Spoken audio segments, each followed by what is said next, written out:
ایک صاحب نے یاد دلایا کہ مالی عبادت پر کیا انعام ملے گا، یہ تو یہ بزنس مین بھی ہے، یہ جس نے ہم کو یاد دلایا ہے کہ اور مالی عبادت پر وقت تو یہ بات اور اے اللہ میری سب مالی عبادت آپ کے لیے خاص ہے، اس پر کیا انعام ملا؟ اور پوچھنے والا سائل بزنس مین ہے، تاجر ہے. مجھے بہت خوشی ہو رہی ہے کیونکہ یہ مضمون رہ جاتا. اس پر اللہ تعالیٰ نے فرمایا اپنے پیغمبر صلی اللہ علیہ وسلم کو معراج کی رات میں، شب معراج میں، کہ وقت یہ بات اے نبی آپ اپنا ساری مالی عبادت میرے لیے خاص کر رہے ہیں، اب میری طرف سے لیجیے.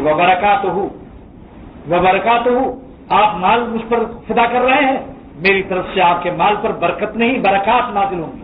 ایک نہیں بے شمار برکات اللہ کی جمع ہے جو غیر محدود جمع بولتا ہے. برکت کے معنی آپ کہیں کیا ہے؟ زکات تو نکال لیا، 1 لاکھ سے 2,500 لے لیا اللہ میاں نے، اور اگر 1 کروڑ نفع ہوا تو 2.5 لاکھ دینا پڑا.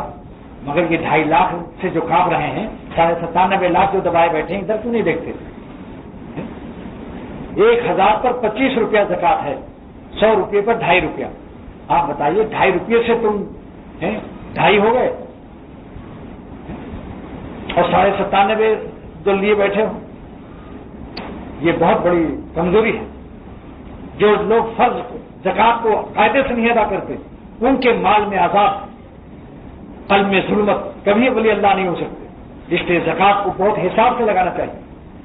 2-4 ہزار اپنا زیادہ چلا جائے اللہ کے راستے میں فرض ہے بھائی.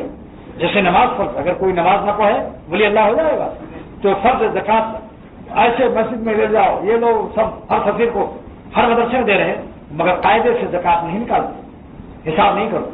اس دینے سے کام نہیں چلے گا. یہ کہیں کہ نیت کر کے دینا پڑے گا کہ میں زکات دے رہا ہوں. اگر بغیر نیت کے پیسہ دے دیا غریب کو اور اس سے خرچ کر ڈالا، اب بعد میں زکات کی نیت کرے گا تو ادا نہیں ہوگی. ہاں ابھی دیا 100 روپیہ زکات کی نیت سے، ابھی وہ مسکین ہے نظر آ رہا ہے اور اس نے خرچہ نہیں کیا اس کو، ہم نیت کر سکتے ہیں ابھی کہ اللہ تعالیٰ یہ 100 روپیہ زکات میں قبول فرما لیجیے. لیکن اس نے جناب کچھ خرید لیا تو آگے خط بڑھ جانا. تو اس لیے عرض کرتا ہوں کہ اس مالی عبادت پر یہ وعدہ ہے برکت نازل ہوگی. برکت کے معنی کیا ہے؟